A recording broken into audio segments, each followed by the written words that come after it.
இரண்டாவது ஆண்டிலே கிட்டத்தட்ட 80% பணிகள் முடிவடைந்திருக்கிறது. நீங்கள் பார்க்கலாம்.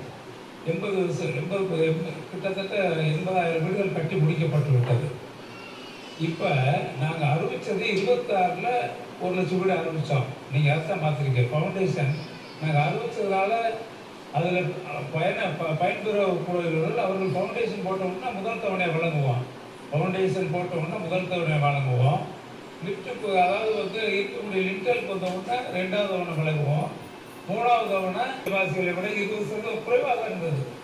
அதனால தான் சொன்னோம். இப்போ நீங்கள் கட்டுறதுல இன்னைக்கு 20% கூடி இருக்கு. நீங்கள் 5 லட்சம் ஒதுக்கீடு செய்தாலும் அவர்களுக்கு இன்றைக்கு 20%க்கு மேல் இன்னைக்கு கட்டுமான பணிகள் கடுமையாக உயர்ந்திருக்கிறது. நாங்கள் என்ன சொன்னோம், எங்கள் ஆட்சி காலத்தில் வீடு கட்டுவதற்கு முன்னாலேயே டேங்க்ஸனில் அரசனுடைய சிவில் ஃபேக்டரியிலேருந்து கன்செஷன் விலை குறைவாக வீடு கட்டுகின்றவர்களுக்கு 140 மூடைகள் சிமெண்ட் வழங்கப்பட்டது.